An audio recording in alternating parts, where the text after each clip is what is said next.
उद्धराया ताराया दुःख दूर साराया, उद्धराया ताराया दुःख दूर साराया, कैवारिया जना लाभला. बाळ जन्मला तो भीम जन्मला, बाळ जन्मला तो भीम जन्मला.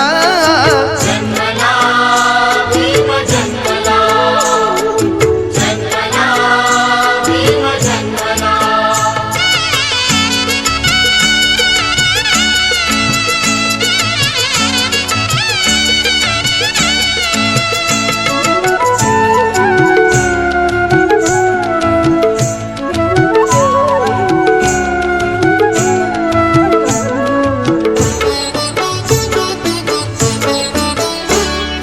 रत्न 14वे जेव्हा आले जन्माते, धन्य झाली भीमाई रामजी पिताते.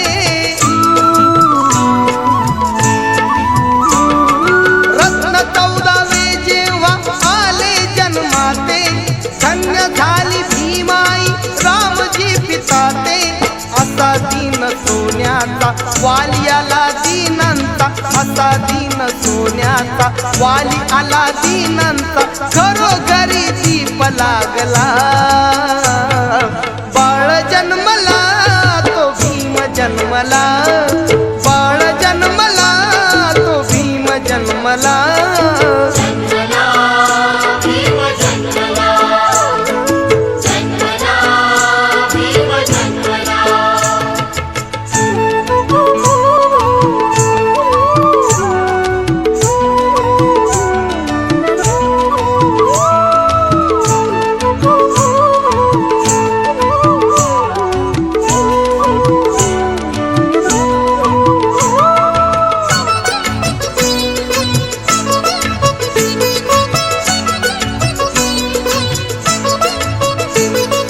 आंधळ्याच्या जीर्ण अशा रूढीला पाहून, काळासाठी आला रे काळ तो होऊन.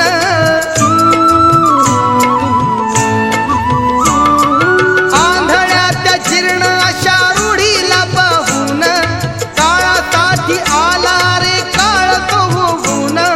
फुलली सारी धरणी ही मानवाच्या जीवनी, फुलली सारी धरणी ही मानवाच्या जीवनी, तुबळा समाज जागला. बाळ जन्मला तो भीम जन्मला, बाळ जन्मला तो भीम जन्मला. जन्मला भीम जन्मला, जन्मला भीम जन्मला.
पंचशील धम्मध्वजाचा जय, पंचशील धम्मध्वजाचा जय.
चाबी घेऊ का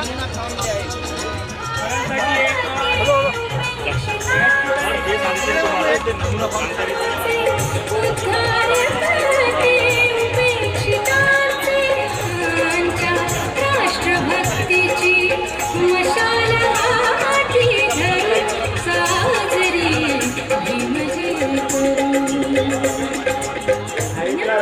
त्यानुसार तुम्हाला तिथे नोट्स काढायचा आहे आणि एक म्हणजे तुमच्या मताने ते त्यामध्ये लिहायचं आहे, परंतु दोनही मध्ये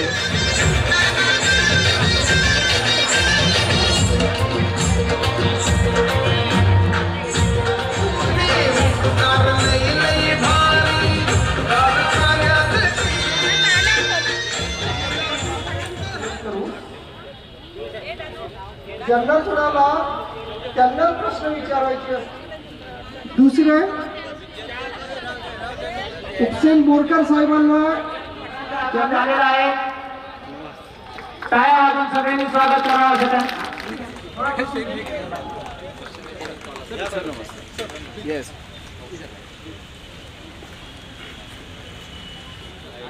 कार्यक्रम मान्य नुरुल हसन साहेब पुतळ्याला हार अर्पण करणार आहोत. तरी कृपया नुरुल हसन साहेब परमपूज्य डॉक्टर बाबासाहेब आंबेडकर यांच्या पुतळ्याला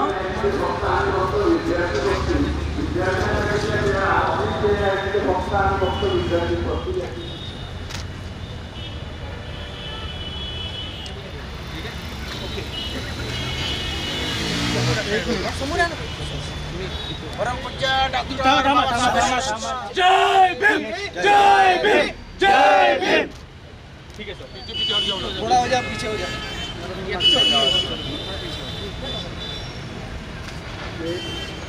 एकदा सर समोर बघा.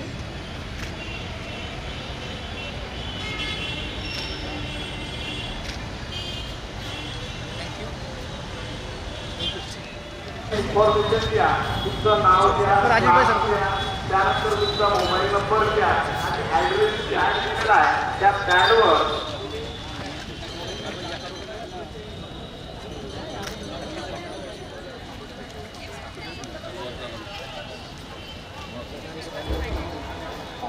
अशी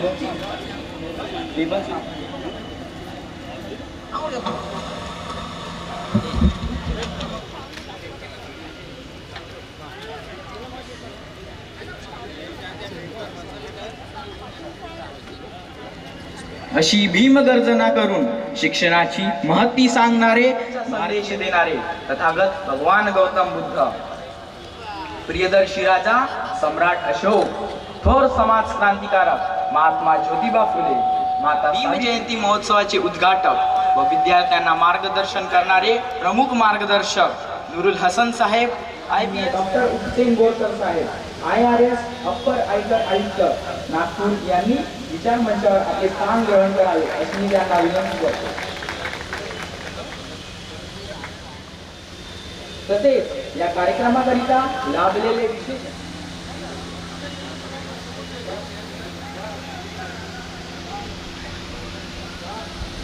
सर्व सन्माननीय मान्यवरांचे मेजर जनरल सर अलेक्झांडर कलिंगम या मंचावर आगमन व स्थान ग्रहण झालेले आहे.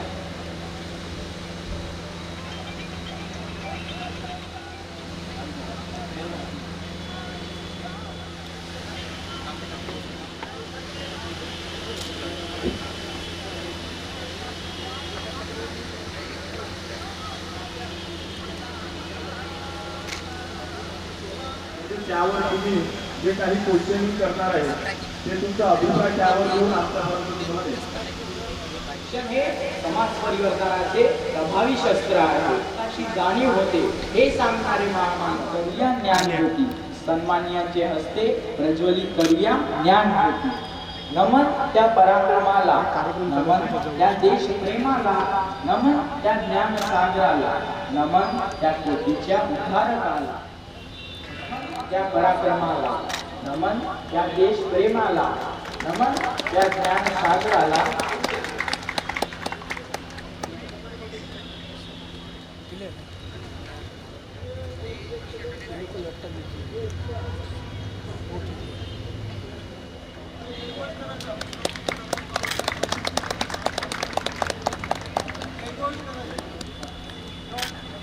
यानंतर सर्व मान्यवरांचे स्वागत. मी सर्व विचार मंचावरील कार्यक्रमाचे अध्यक्ष व प्रमुख मार्गदर्शक यांचे शब्दसुमनात माननीय नुरुल हसन साहेब यांचे स्वागत करण्याकरिता मी माननीय विजय तांबडगे यांना आमंत्रित करतो.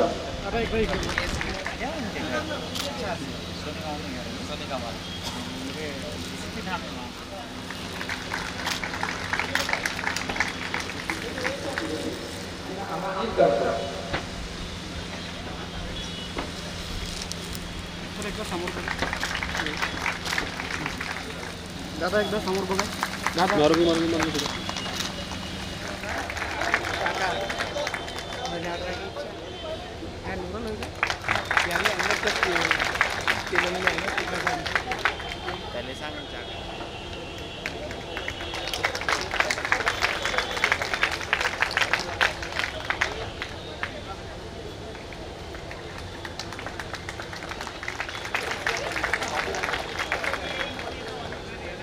आत्मा कार्यक्रमाची दर्शविते तसे हे महत्व प्रास्ताविकाचे. आत्मा कार्यक्रमाची दर्शविते तसे हे महत्व प्रास्ताविकाचे. दिनेश कदम साहेब हे सुद्धा या ठिकाणी उपस्थित झालेले आहेत. मी या सर्वांचं शब्दसुमनाने स्वागत करतो.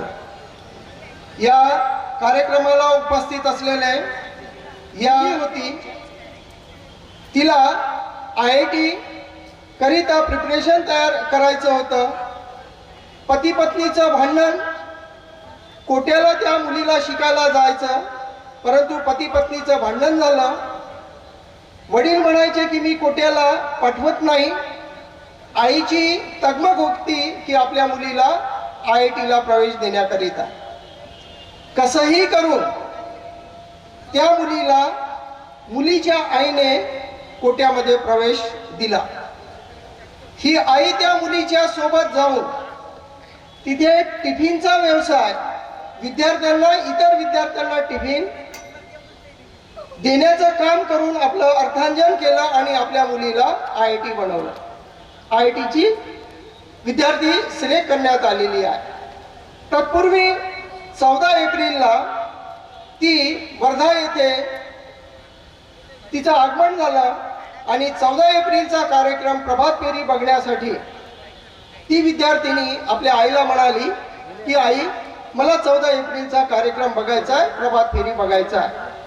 वर्धा येथे सिंधी मेघेची प्रभात फेरी बघण्यासाठी जेव्हा ती विद्यार्थिनी आपल्या आईसोबत गेली त्यावेळेस त्या प्रभात फेरीचं चित्र पाहून ती विद्यार्थिनी आपल्या आईला बोलली की आई चल घरी मला काही बघायचं नाही. तुमच्यासमोर असे अनेक प्रश्न असतील. महापुरुषांची जयंती करत असताना आता शिवजयंती सुद्धा झालेली आहे, कुठल्या पद्धतीने होती, आणखी कुठल्या पद्धतीने आंबेडकर जयंती होती हे तुम्हा सर्वांना माहिती आहे. जो उत्सव ज्या पद्धतीने करायला पाहिजे होता त्या पद्धतीने ते न करता वेगळ्या पद्धतीने जात असल्यामुळे ती विद्यार्थिनी आपल्या घरी परत आली.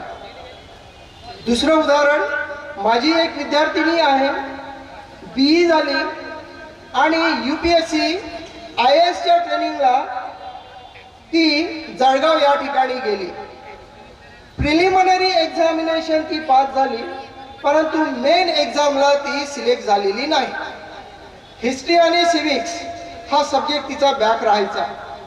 जेव्हा त्या विद्यार्थिनीची माझी भेट झाली आणि अक्षरशः माझ्यासमोर ती बोलली की सर मला महापुरुष परमपूज्य डॉक्टर बाबासाहेब आंबेडकर, घटना, आपले कर्तव्य याची जाणीव जर करून घ्यायची असेल तर UPSCच्या अभ्यासक्रमाला जाणं अत्यंत गरजेचं आहे.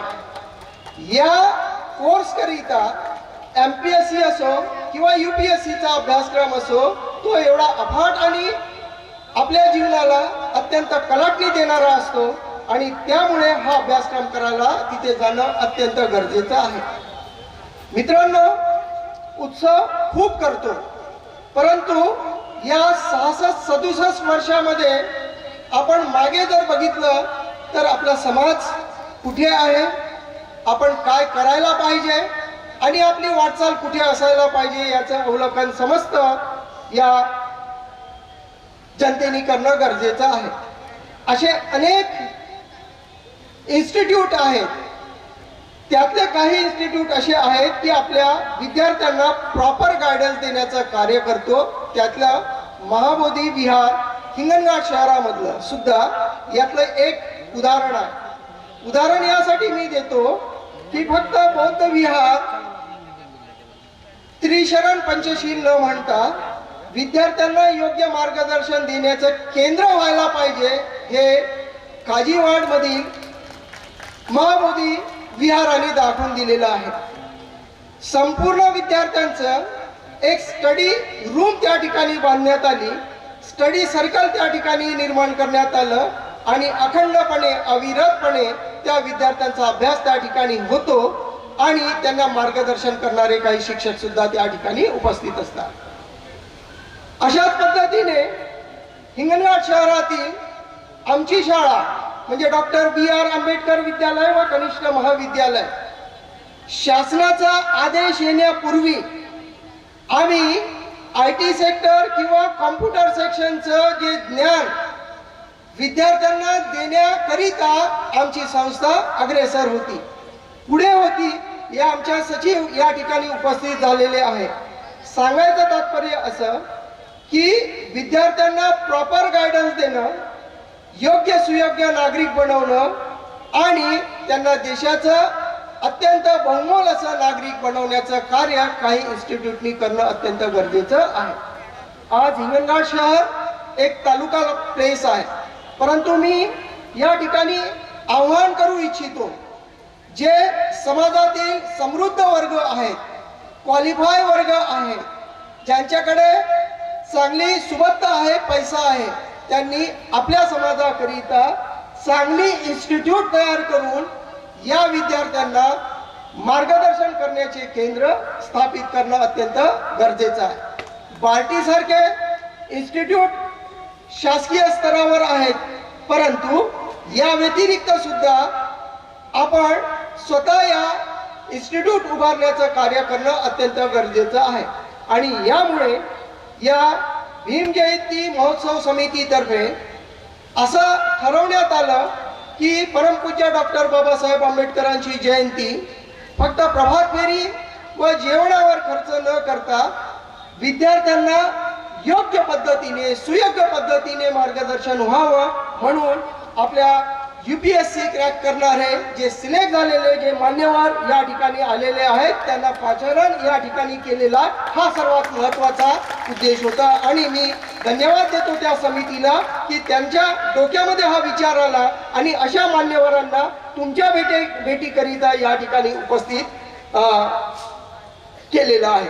मी या मंचावरून मी आपले प्रास्ताविक याच ठिकाणी संपितो. जय हिंद, जय भारत. ते मंचावर येतील आणि नुरुल हसन साहेबांचा अल्प परिचय या ठिकाणी देतील अशी मी त्यांना विनंती करतो. धन्यवाद राव सर. तथागत गौतम बुद्ध, महात्मा फुले, विश्वभूषण डॉक्टर बाबासाहेब आंबेडकर यांच्या स्मृतीस मी वंदन करतो. आदरणीय मंच आणि विद्यार्थी मित्र आणि मैत्रिणी, मी सर्वप्रथम श्री नुरुल हसन साहेब, भारतीय पोलीस सेवा IPS पोलीस अधीक्षक वर्धा यांचे या कार्यक्रमाला उपस्थिती दर्शवल्याबद्दल व्यक्तिशः आणि विश्वभूषण डॉक्टर बाबासाहेब आंबेडकर जयंती उत्सव समितीतर्फे हार्दिक आभार मानतो. Thank you sir. मित्रांनो, प्रत्येकाच्या आयुष्यात एक आदर्श व्यक्तिमत्व किंवा प्रेरणा आवश्यक असते. आपल्या सर्वांना डॉक्टर बाबासाहेबांची प्रेरणा तर आहे, तरी सुद्धा दैनंदिन जीवनात आपण ज्या व्यक्तींना अनुभवतो, ज्यांच्याबद्दल वाचतो, ऐकतो, अशा व्यक्ती आपल्याला कायम प्रेरणा देत असतात आणि आपल्याला वाटतं की आपणही या मार्गावर चालावं.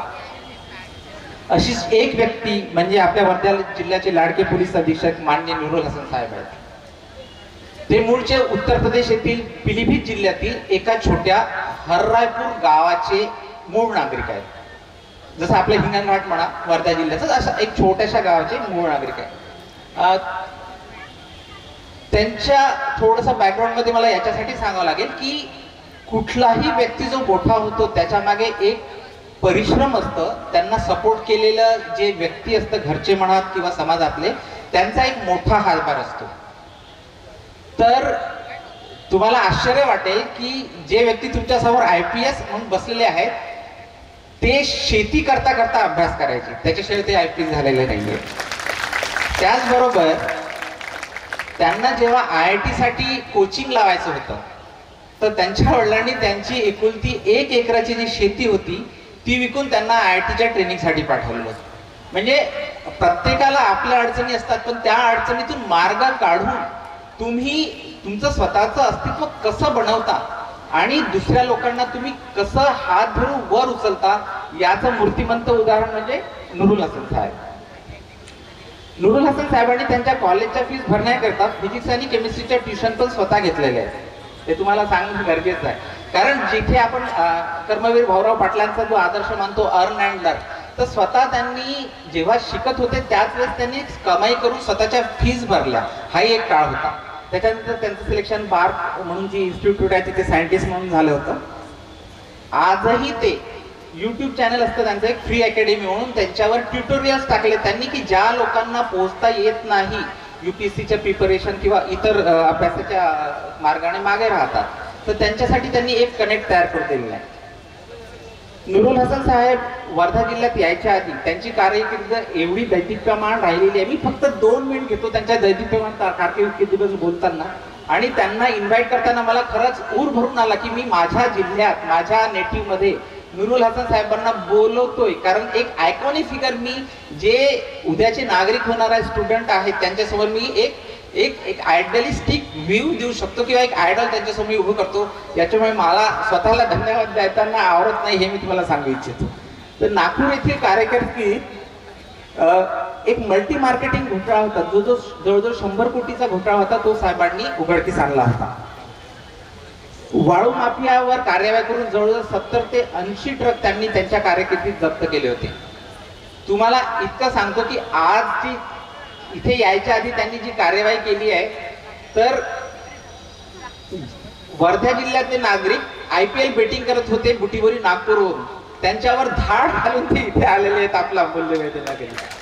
तर मी आपल्यामध्ये आणि त्यांच्यामध्ये जास्त वेळ न घेता मी नुरुल हसन साहेबांना आमंत्रित करतो की त्यांनी आपले मार्गदर्शनपर शब्द बोलावे. Please sir.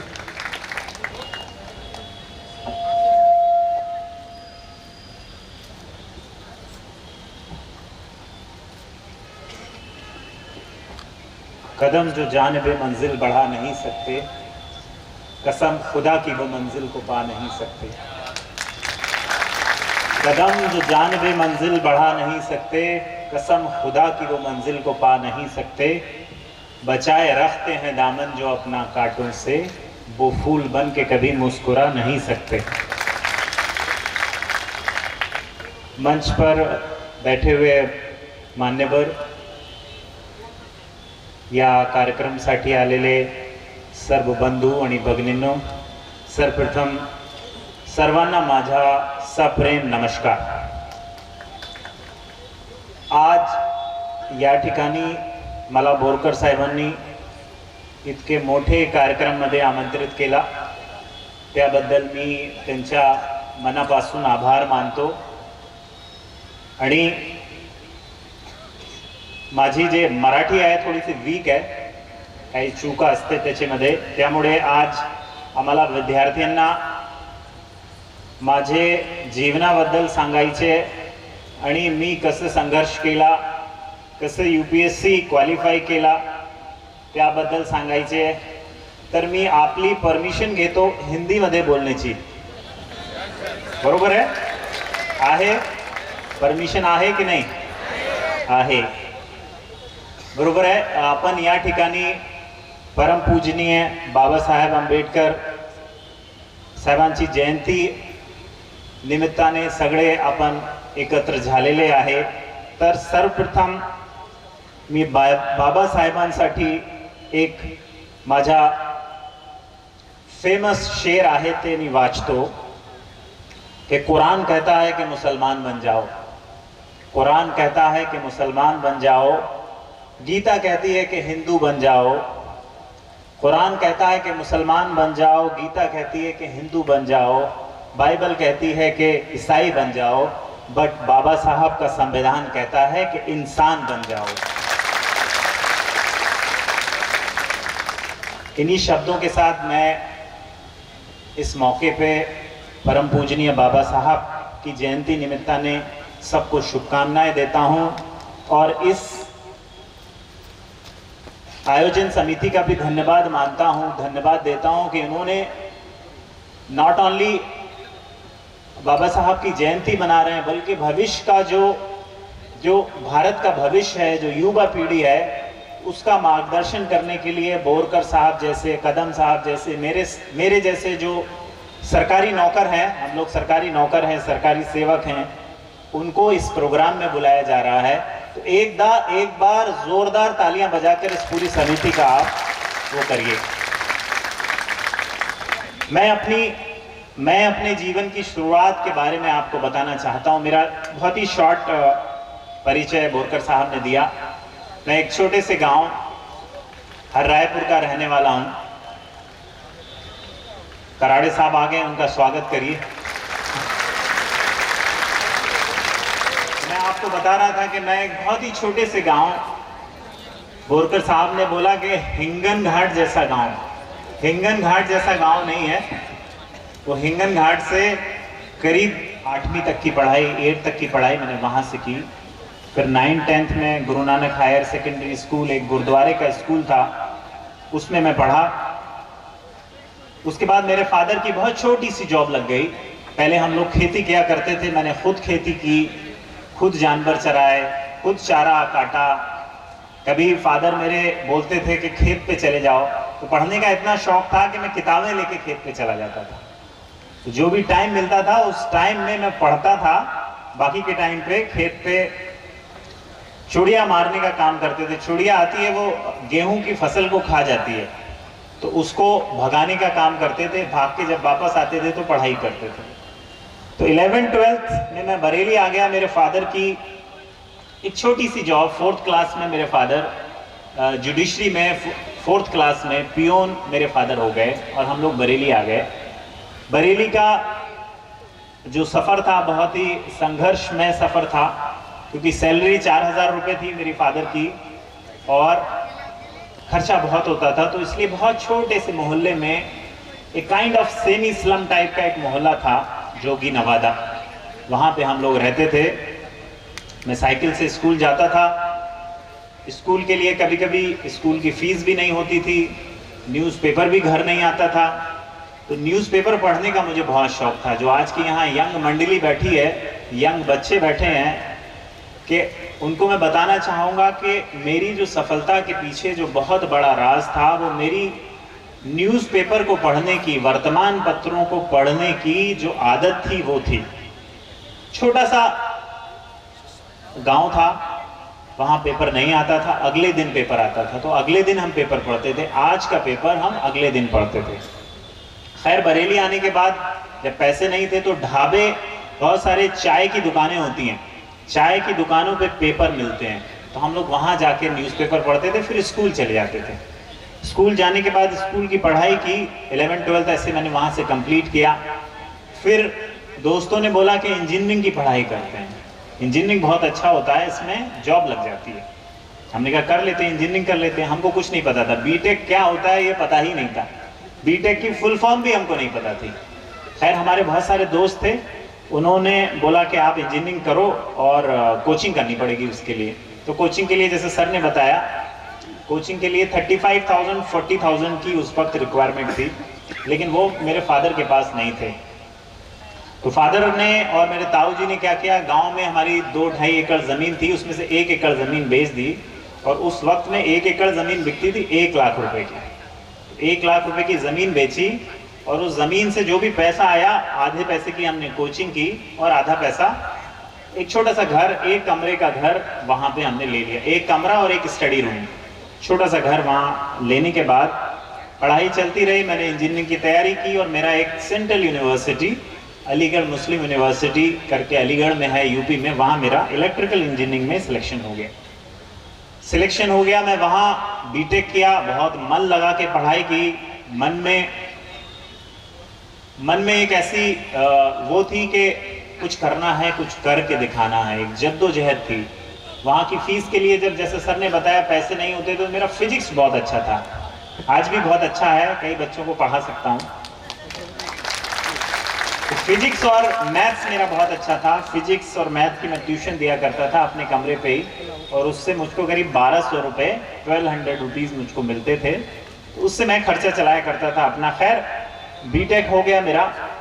बीटेक के बाद मुझे तुरंत जॉब लग गई, सीमेंस लिमिटेड करके एक कंपनी थी गुड़गांव में, वहाँ जॉब लग गई। लेकिन मन में एक लगन थी, एक मन में कहीं एक ऐसा था कि नहीं, यूपीएससी करना है, आईएएस आईपीएस बनना है। तो प्राइवेट जॉब में चला गया। Morning 9 to evening 6 o'clock 7 o'clock job हुआ करती थी। वहाँ फिर मुझको अच्छा नहीं लगने लगा। मैंने कहा नहीं, तैयारी करते हैं। तो तैयारी करते हैं, तैयारी के लिए फिर से पैसों की ज़रूरत पड़ी और फिर से मेरे पास बहुत ज़्यादा पैसे नहीं थे। सैलरी थी करीब 17-18 हज़ार रुपये सैलरी थी, 20,000 उस वक्त। तो मैं दिल्ली में एक जगह है जो यूपीएससी की तैयारी कर रहे हैं बच्चे, उनको पता होगा, राजेंद्र नगर करके, ओल्ड राजेंद्र नगर, ORN कहते हैं। वहाँ मैं गया कोचिंग के लिए और वहाँ मैंने कोचिंग की फ़ीस पूछी तो उन्होंने बताया 52,000 रुपीज़ लगेंगे, लेकिन वो 52,000 मेरे पास नहीं थे। तो मैंने सोचा कि जॉब में रह के ही तैयारी करनी है, कुछ सरकारी जॉब की नौकरी करते हैं, वहाँ पे थोड़ी सैलरी ज़्यादा रहेगी और टाइम हमको मिलेगा। फैमिली कंडीशन ये थी कि हम जॉब नहीं छोड़ सकते थे, कोचिंग के लिए दिल्ली नहीं जा सकते थे।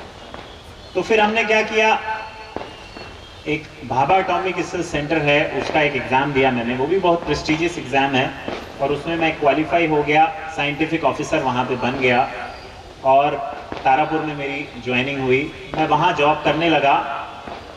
मॉर्निंग 8 टू इवनिंग 4 o'clock मैं जॉब करता था। और मैंने डिसाइड किया, जिस दिन मैं साइंटिस्ट बना, साइंटिफिक ऑफिसर बना, उस दिन मैंने डिसाइड किया कि अब तो मुझे यूपीएससी ही जाना है। चाहता तो मैं एक गांव से निकल के मैं इंजीनियर बन चुका था, मेरी जॉब लग चुकी थी एक मल्टीनेशनल कंपनी में। मल्टीनेशनल कंपनी छोड़ के मैं एक साइंटिस्ट बना। अब साइंटिस्ट में रह सकता था, बहुत आराम से अपनी ज़िंदगी काट सकता था, लेकिन मैंने सोचा कि नहीं, मुझे ऐसी जॉब में जाना है जहां इम्पैक्ट क्रिएट करे, जो जॉब, जिस जॉब से लोगों की भलाई हो और एक बड़े एरिया को वो करे। आपको इम्पैक्ट दिखता है क्या वर्धा में? यस और नो? Very nice. इम्पैक्ट दिखता है, तो इसी इम्पैक्ट के लिए मैंने वो जॉब में जाना चाहता था मैंने, तो मैं तैयारी करने लगा। मॉर्निंग 8 टू इवनिंग 4 तक मैं अपने ऑफिस में रहता था, 5 बजे आता था। 5 बजे आने के बाद मैं तैयारी करता था। पहली बार मैं यूपीएससी में बैठा, प्रीलिम्स दिया मैंने। प्रीलिम्स दिया तो प्रीलिम्स में ही मैं फेल हो गया, पहले अटेम्प्ट में प्रीलिम्स में ही फेल हो गया। 3 स्टेज होती है इस एग्जाम की, प्री, मेंस और इंटरव्यू। प्री में फेल हो गया तो बहुत सारे लोगों ने बोला कि बहुत मुश्किल है एग्जाम निकालना, इस एग्जाम के लिए तो तपस्या करनी पड़ती है, 14-14, 16-16 घंटे पढ़ना पड़ता है, और आप तो 14 घंटे काम करते हैं, 6 घंटे सोते हैं, 14, 6, 20, आपको 4 से 5 घंटे का टाइम मिलता है, तो आप कैसे निकालेंगे इस एग्जाम को? आपकी जिंदगी में भी ऐसे बहुत सारे लोग आएंगे जो आपको निगेटिविटी देंगे कि आप तो हिंगन घाट के रहने वाले हो, आप तो ऐसे हो, आप तो कहाँ निकाल पाओगे। तो खैर मैंने उनकी बात को नहीं माना, फिर से तैयारी शुरू की। फिर मैंने प्री दिया, इस बार मेरा प्री हो गया। मेंस दिया, इस बार मेरा मेंस भी हो गया। और फिर मैं इंटरव्यू के लिए पहुंच गया। इंटरव्यू के लिए मैंने छुट्टी ली अपने जॉब से और छुट्टी लेके इंटरव्यू की तैयारी की। इंटरव्यू में बहुत ही पैथेटिक मार्क्स आए मेरे, 275 में से 121 मार्क्स, एकदम पैथेटिक मार्क्स। तो बहुत सारे बच्चों ने उस वक्त बोला, बहुत सारे लोगों ने बोला कि आप मुस्लिम कम्युनिटी के हैं इसलिए आपको मार्क्स नहीं दिए, बोले आप अमुक जाति के, अमुक गांव के हैं इसलिए आपको नंबर नहीं दिए। लेकिन बच्चों, मैं आपको बिल्कुल पूरे कॉन्फिडेंस के साथ बताना चाहता हूं, पूरे एहसास के साथ बताना चाहता हूं, पूरी गारंटी के साथ बताना चाहता हूं कि जो हमारा हिंदुस्तान है, जो मुल्क है, बहुत ही प्यारा मुल्क है। यहां डिस्क्रिमिनेशन है तो सिर्फ आपकी योग्यता का है। एपीजे अब्दुल कलाम साहब, जो कि मेरे आदर्श हैं, उनकी किताबें पढ़ता था मैं, और उनकी किताबों से मुझको ऐसा लगता था कि इंसान अगर मेहनत करेगा तो वो कुछ भी बन सकता है। एक रामेश्वरम का एक गांव का बंदा चल के राष्ट्रपति बन सकता है, तो एक गांव का बंदा चल के क्या आईपीएस नहीं बन सकता? तो ये लगन मेरे दिल में थी और ये एहसास मेरे दिल में था कि नहीं, हमारा हिंदुस्तान, हमारा मुल्क बहुत अच्छा है। लड़ाइयाँ होती रहती हैं, लड़ाइयाँ तो फैमिली में भी होती रहती हैं। फैमिली में 2 भाई होते हैं, 2 बहनें होते हैं, बच्चे होते हैं, आपस में लड़ते हैं ना। तो ऐसे ही ये हमारा मुल्क जो है वो भी एक फैमिली की तरह है, आपस में भाई लोग लड़ते रहते हैं। भाई लोग लड़ते हैं तो इसका मतलब ये नहीं है कि एक दूसरे के दुश्मन हो जाएं या फिर एक दूसरे को नफरत की निगाहों से देखें या एक दूसरे के खिलाफ कुछ करने लगे या फिर अपने घर के ही खिलाफ कंस्पिरेसी करने लगे। कभी हमारी लड़ाई होती है तो क्या हम कभी ऐसा प्लान करते हैं कि अपने घर को ही तोड़ देंगे? यस और नो? नो ना। तो हमारा जो मुल्क है, हमारा जो देश है, हमारा जो ये वतन है, ये भी एक फैमिली की तरह है। आपस में 2 भाई लड़ सकते हैं, आपस में लड़के एक दूसरे को मार सकते हैं, लेकिन जो हमारा मकान है, हमारा जो मकाम है, हमारी जो कहना चाहिए जो देश है हमारा, उसको हम तोड़ नहीं सकते, उसके साथ कभी गद्दारी नहीं कर सकते। तो ये चीज हर इंसान के दिल में होनी चाहिए, हर इंसान के मन में ये चीज होनी चाहिए। तो वो चीज मेरे मन में थी कि नहीं, हमारा हिंदुस्तान बहुत ही प्यारा मुल्क है, यहाँ डिस्क्रिमिनेशन है तो सिर्फ योग्यता का डिस्क्रिमिनेशन है। तो तीसरी बार में मैं फिर से, जब सिलेक्शन नहीं हुआ तो मैं बहुत रोया, बहुत ही रोया, बहुत परेशान हुआ। तो बहुत सारे लोगों ने मुझे साहस दिया कि नहीं नूरुल, तुम फिर से तैयारी करो और तुम्हारा होगा सिलेक्शन, आज नहीं तो कल होगा। तो मैं फिर से प्री दिया, प्री में मेरा सिलेक्शन हो गया। फिर से मेंस दिया, मेंस में सिलेक्शन हो गया। अब इंटरव्यू में मैं फिर से पहुंच गया और इस बार मैंने इंटरव्यू की इतनी बेपनाह तैयारी की, इतनी तैयारी की कि कोई मेंस की भी क्या तैयारी करेगा। और one of the highest marks 190 marks लेके आपके सामने आईपीएस बन के मैं खड़ा हूं। तो मेरी जिंदगी से आप लोग जो यंग जनरेशन यहाँ पे बैठी है, सभी कम्युनिटी के लोग यहाँ पे बैठे हुए हैं, आप लोग कई सारी चीजें सीख सकते हैं। पहली चीज जो आपको मन से निकाल देनी है वो ये है कि आपका ये मुल्क, ये आपका हिंदुस्तान, ये आपका वतन, आपका घर है और इसमें किसी के साथ कोई डिस्क्रिमिनेशन नहीं है। एक फैमिली का दूसरे फैमिली से झगड़ा हो सकता है, लेकिन अगर आपके अंदर योग्यता है तो आप रामेश्वरम से लेके राष्ट्रपति तक आप बन सकते हैं। हिंगन घाट से लेके दिल्ली के किसी बड़े से बड़े मकाम पे आप पहुंच सकते हैं। जरूरत इस बात की है कि आप अपने अंदर कॉन्फिडेंस पैदा करें, आप अपने अंदर योग्यता पैदा करें, आप अपने अंदर जद्दोजहद पैदा करें, तो डेफिनेटली आप बड़े से बड़ा मकाम आप हासिल कर सकते हैं। तो मेरा जो पहला लेसन था कि आपको ये सोचना है कि अगर हम अपने अंदर एबिलिटी पैदा करेंगे तो कुछ भी हो जाएगा। दूसरी चीज, बहुत सारे बच्चे गरीबी से डरते हैं कि हम तो गरीब हैं, हमको तो मेहनत ही करना पड़ेगी, हम गरीब चलाना पड़ेगा। ऐसा नहीं है, तो गरीबी से आपको डरना नहीं है। मेरे फादर की बहुत बड़ी जॉब नहीं थी, सिर्फ 4th क्लास की जॉब थी, 4000 रुपए की सैलरी थी। अगर मैं चाहता तो वहीं उन्हीं की जॉब को मैं ज्वाइन करता और उसी लेवल पे रहता, लेकिन मैंने बड़ा सोचा और बड़ा सोच के आगे निकलने के लिए मैंने सोचा और तैयारी की। तो गरीबी से यहाँ जितने भी लोग बैठे हैं, अगर कोई गरीब है या फिर गरीब या परिस्थिति उसकी थोड़ी नाजुक है, तो उस परिस्थिति से डरना नहीं है, उससे लड़ना है और लड़ के आगे निकलना है आपको। तीसरी चीज, अगर आप मराठी मीडियम से पढ़े हुए हैं, हिंदी मीडियम से पढ़े हुए हैं, उर्दू मीडियम से पढ़े हुए हैं या किसी और मीडियम से पढ़े हुए हैं, इंग्लिश आपकी अच्छी नहीं है, जरूरी नहीं है कि आपका सिलेक्शन ना हो। मैं 6th क्लास से इंग्लिश पढ़ना सीखा। ए फॉर एप्पल मैं 6th क्लास में पढ़ना सीखा और पूरा का पूरा एग्जाम 12th तक की पूरी पढ़ाई मैं हिंदी मीडियम में दिया।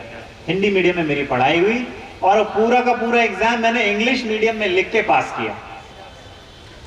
तो जब मैं हिंदी मीडियम से निकलकर हिंदी मीडियम में पढ़कर इंग्लिश मीडियम से एग्जाम को निकाल सकता हूं, तो आप भी निकाल सकते हैं। आप मराठी मीडियम से भी उस एग्जाम को निकाल सकते हैं।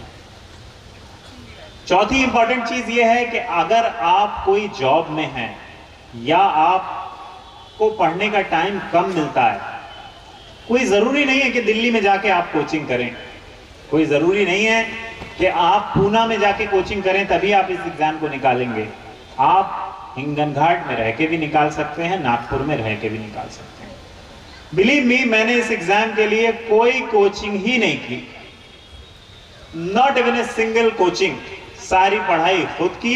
2 महीने के लिए हमदर्द स्टडी सर्किल दिल्ली में है, बोरकर सर जानते हैं। 2 महीने की छुट्टी लेके मैं वहां गया था। पूरी की पूरी पढ़ाई, मेरा ऑप्शनल भी पब्लिक एडमिनिस्ट्रेशन था, पूरी की पूरी पढ़ाई मैंने खुद से की, सेल्फ स्टडी की।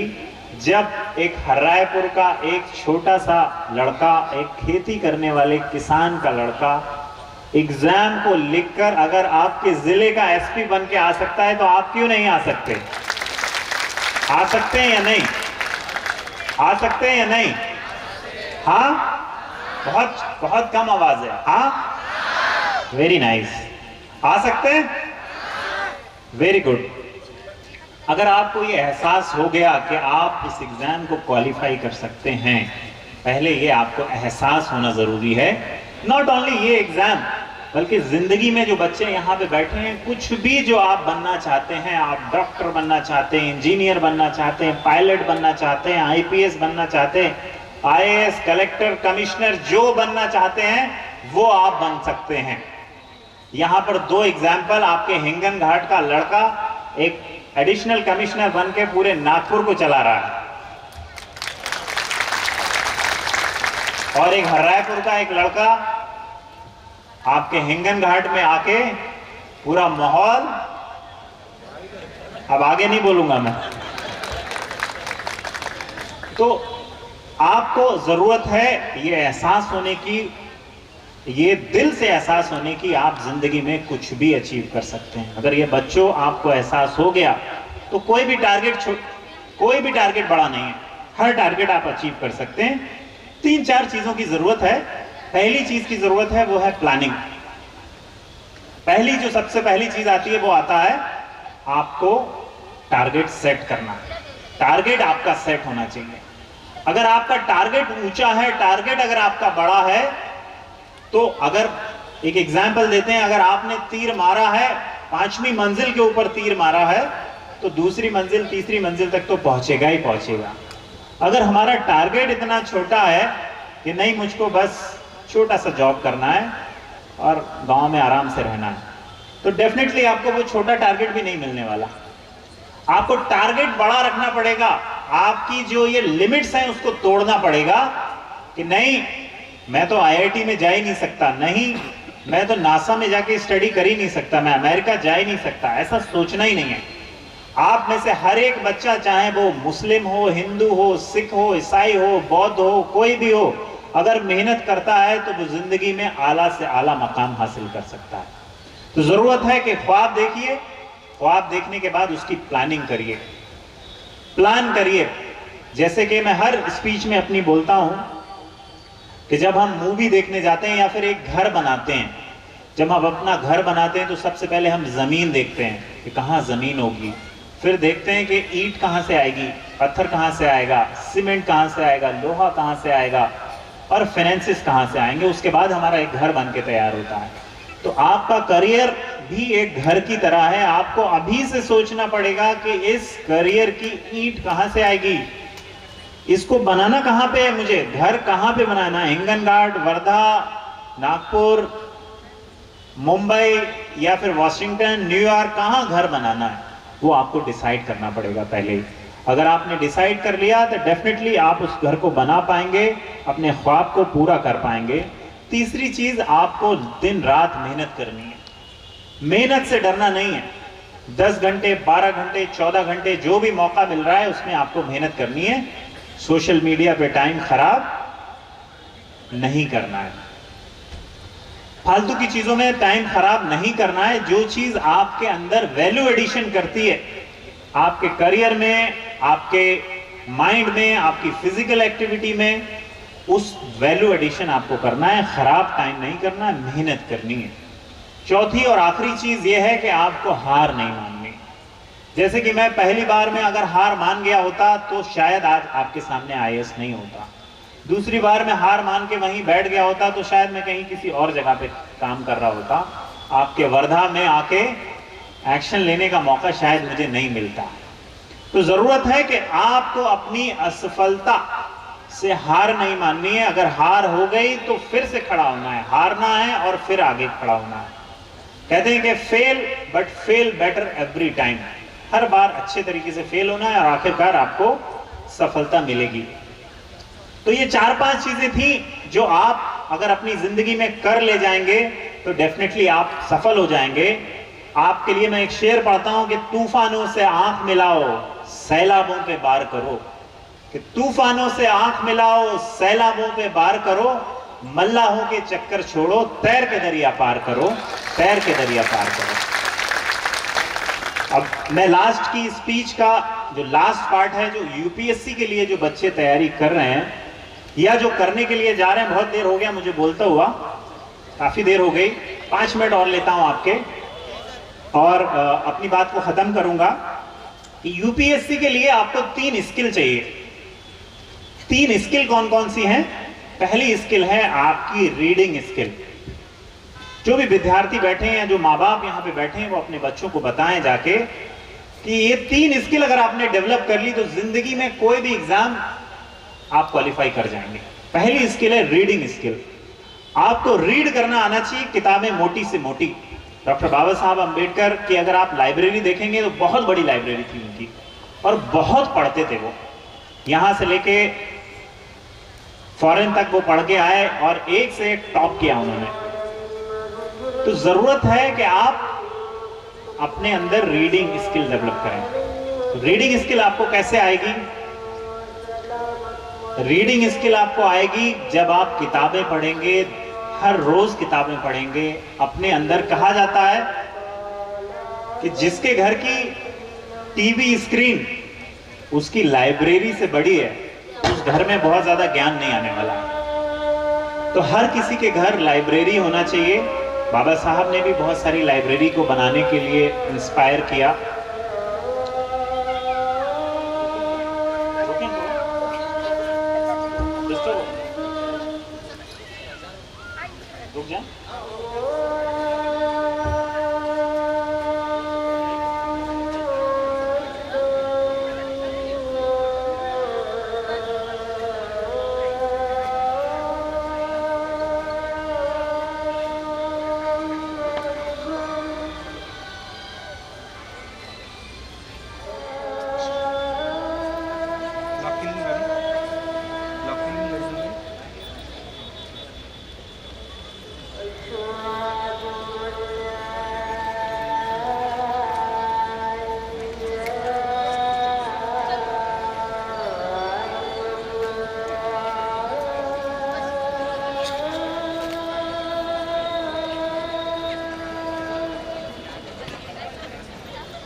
नहीं?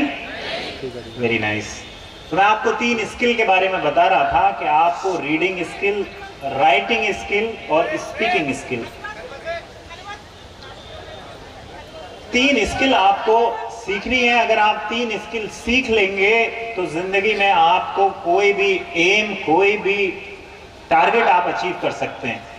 रीडिंग स्किल आपको बुक्स से मिलेगी। अपने घरों में बुक्स रखिए, किताबें रखिए, स्क्रीन से बड़ी लाइब्रेरी रखिए, टीवी स्क्रीन से बड़ी लाइब्रेरी आपके घर में होनी चाहिए। जो भी माँ बाप यहाँ बैठे हैं, ये उनकी जिम्मेदारी है कि अपने बच्चों को उनके बर्थडे पे कोई गिफ्ट ना देके किताबें गिफ्ट करें। इसलिए जब मैं मुझे बहुत खुशी हुई कि आज मैं जब आया तो कोई गिफ्ट ना देके मुझे बाबा साहब का जो संविधान है वो भेंट किया गया। इससे मुझे बहुत ज़्यादा खुशी हुई।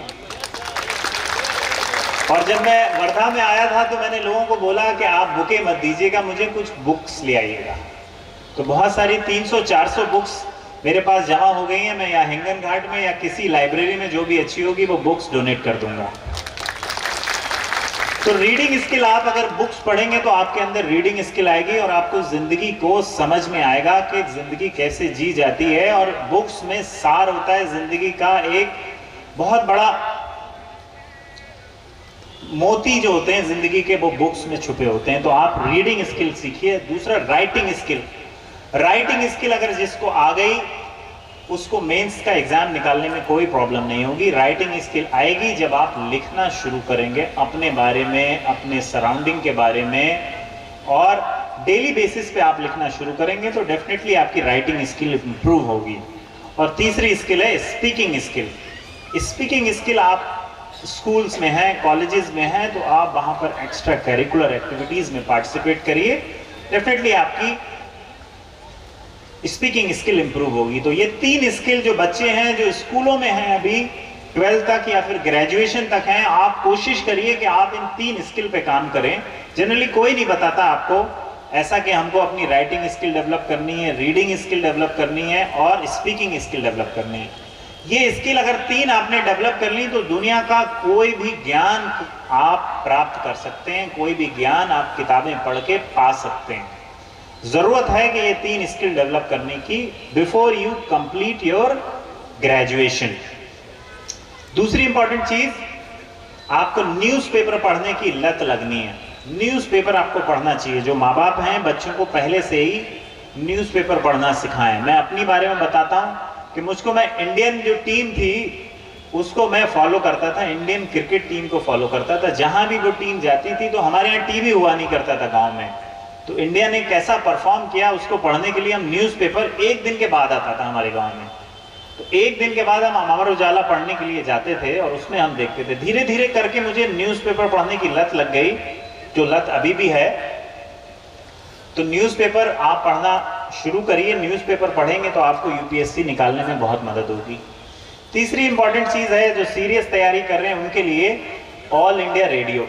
ऑल इंडिया रेडियो का एक चैनल है, आपका इंटरनेट पे मिल जाएगा। उसकी ऐप भी है, यूट्यूब ऐप स्टोर पे उसकी ऐप भी है। उसके बहुत सारे प्रोग्राम आते हैं। एक प्रोग्राम आता है न्यूज़ एनालिसिस। वो न्यूज़ एनालिसिस आप करिए डेली बेसिस पे, आपका व्यू चेंज होता चला जाएगा। जो मैंने किया वो मैं आपको बता रहा हूँ। तीसरी चीज है एनसीईआरटीज। चौथी चीज है एनसीईआरटीज के बेसिक एनसीईआरटीज आपको बहुत अच्छे से पढ़ लेना है 6 से लेकर 12 तक की। तो जिस तरह से बिल्डिंग का एक फाउंडेशन होता है, अगर फाउंडेशन स्ट्रांग हो गया, यहां तक आपका फाउंडेशन बन गया। यानी कि ये 3 skill, newspaper, all India radio, basic NCERT, अगर ये आपने पढ़ लिया तो फाउंडेशन बहुत अच्छा बन गया। और अगर फाउंडेशन अच्छा बन जाता है तो बिल्डिंग, हम बहुत बड़ी बिल्डिंग बना सकते हैं, बहुत बड़ी बिल्डिंग उस पर बना सकते हैं। तो आप बिल्डिंग बनाने की बारी आई तो फिर एडवांस बुक्स आपको पढ़नी है। आप एडवांस बुक्स पढ़िए। हमारा एक फाउंडेशन है freeacademy.org, फ्री अकेडमी करके है, फ्री अकेडमी फाउंडेशन। मेरा एक दोस्त है, वो हालांकि मैंने शुरू किया, मेरा दोस्त अभी चलाता है, मुझे टाइम नहीं मिलता है। जैसे सर ने बताया, freeacademy.org पे अगर आप जाएंगे तो आपको बुक्स की पूरी लिस्ट मिल जाएगी। मेरे नोट्स भी उस वेबसाइट पे पड़े हुए हैं। और उस YouTube चैनल पे करीब 40 से 50 IAS, IPS, IRS ऑफिसर्स के इंटरव्यू भी हैं। तो freeacademy.org पे आप जाइए, वहाँ पर आपको एडवांस बुक्स की डिटेल मिलेगी, वो एडवांस बुक्स आप पढ़िए। और इंटरव्यू के लिए कुछ खास करना नहीं होता है, आपके अंदर अगर ये 3 स्किल डेवलप हैं तो इंटरव्यू की तैयारी आपकी आपो आप हो जाती है। जब आप इंटरव्यू देने के लिए आएंगे तो गाइड करने के लिए मैं आपके साथ रहूंगा। वर्धा का कोई भी बंदा जो अगर इंटरव्यू की स्टेज तक पहुंच जाता है, उसको सिलेक्ट करने की जवाबदारी नूरुल हसन की, उसको गाइडेंस देने की जवाबदारी मेरी। मैं जब तक हूं तब तक भी, और यहां से जब चला जाऊं किसी दूसरे डिस्ट्रिक्ट में, वहां भी आ जाना, तब भी मैं आपको गाइड करूंगा। तो ये सब चीजें अगर आप कर ले जाएंगे तो जिंदगी में डेफिनेटली आप कामयाब होंगे। आपको कामयाबी से कोई नहीं रोक सकता। जो लोग ये बोलते हैं कि हमारे देश में डिस्क्रिमिनेशन है, ऐसा है वैसा है, अगर डिस्क्रिमिनेशन होता तो एक हर्रायपुर के एक छोटे से 4th क्लास या शेतकरी मानुस का बच्चा आपके शहर का एसपी बन के कभी भी नहीं आता। जरूरत है कि आप पढ़ें, अपने अंदर काबिलियत पैदा करें, अपने टाइम को बर्बाद होने से बचाएं, किताबें पढ़ें, ज्ञान पैदा करें, कंपटीशन में बैठें, स्कूल खोलें, कॉलेज खोलें और कंपटीशन की तैयारी करें। अगर आप ऐसा कर पाएंगे तो डेफिनेटली आप जिंदगी में कामयाब होंगे। आपको कामयाब होने से कोई नहीं रोक सकता। आप सब बच्चों के लिए एक शेर पढ़ के मैं अपनी बात को खत्म करूंगा कि दयार इश्क में अपना मकाम पैदा कर, नए जमाने नए शुबो शाम पैदा कर।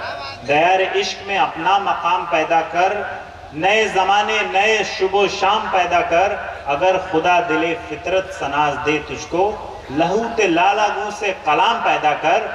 और मेरा तरीक अमीरी नहीं फकीरी है, मेरा तरीक अमीरी नहीं फकीरी है। खुद ही न बेच, गरीबी में भी नाम पैदा कर, गरीबी में भी नाम पैदा कर। जय भीम, जय हिंद, जय महाराष्ट्र।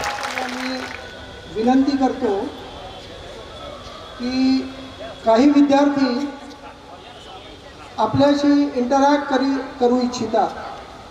विद्यार्थी मित्रांनी रीडिंग अँड स्पीकिंग या सर्व गोष्टी आपण लक्षात ठेवून तुम्ही सुद्धा IPS अधिकारी बनू शकता। तुम्हाला जे समस्या आहेत ते तुम्ही कसे फेस करता, जसे की निवडणुकीमध्ये आचारसंहिता किंवा आंदोलन असं? काय नाही, हे काय मोठी समस्या नाही आहे। तुमचा प्रश्न काय होता?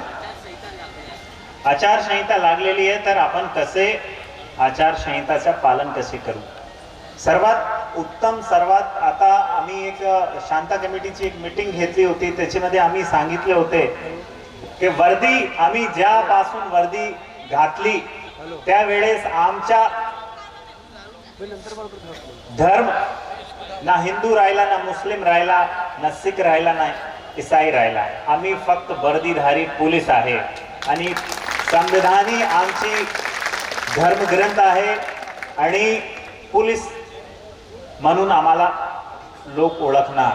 म्हणजे तुम्ही न्यूट्रल राहिले, न्यूट्रल राहून जर तुम्ही कारवाई केले, कोणताही पक्ष तुम्ही पाहिले नाही, कोणताही धर्म तुम्ही पाहिले नाही, जे माणूस गरीब आहे, गोर गरीब आहे, त्याचे पाठीशी राहिले तर नक्कीच तुम्ही या प्रकारची समस्याचं समाधान करू शकतात।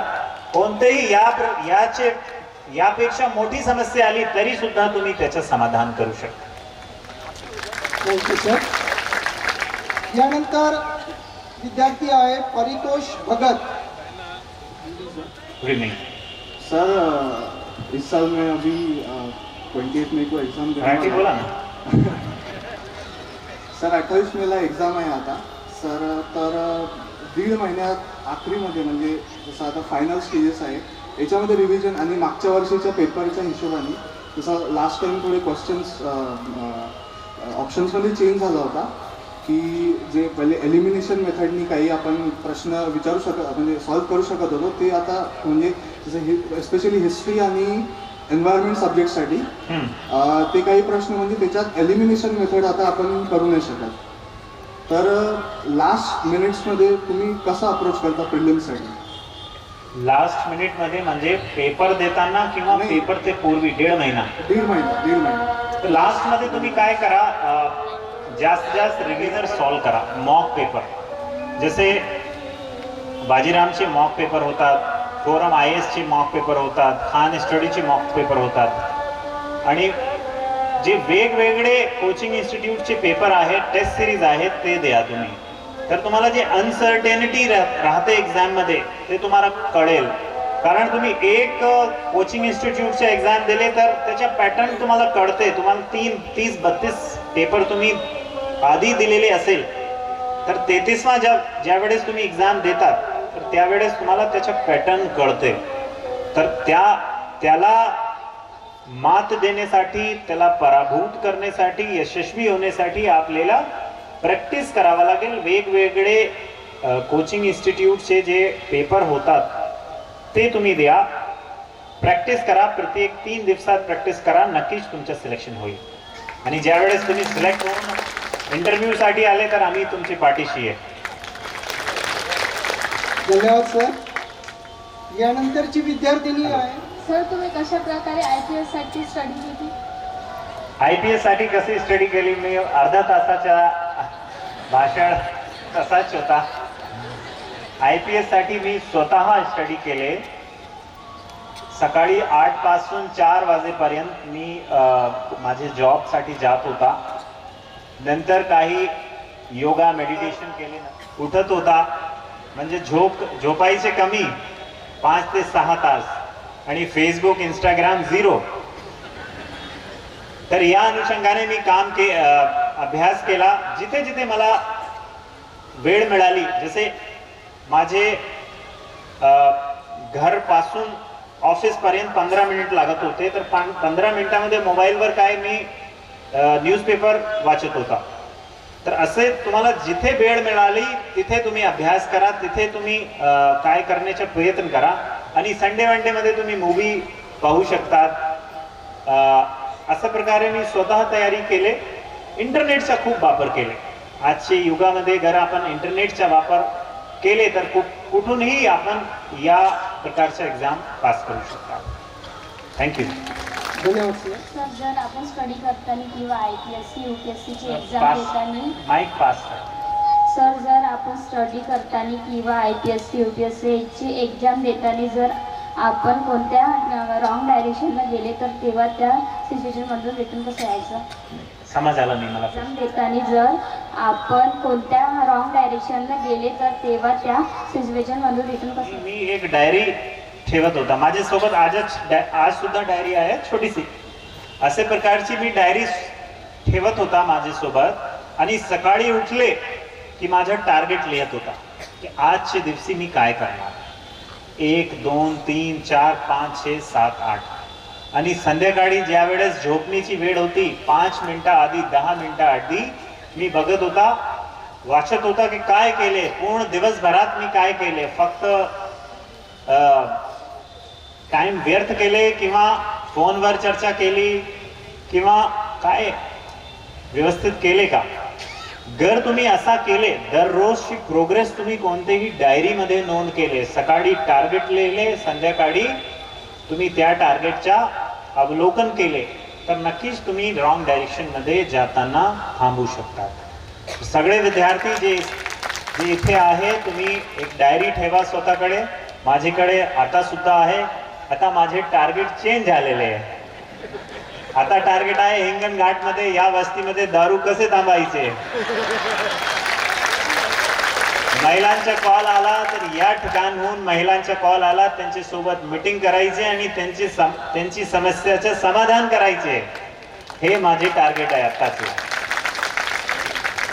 आणि समाजामध्ये जे वीक माणूस आहे, दुर्बल माणूस आहे, त्यांचे पाठीशी कसे राहायचे हे टार्गेट आहे माझे. आणखी एक लास्ट क्वेश्चन सर.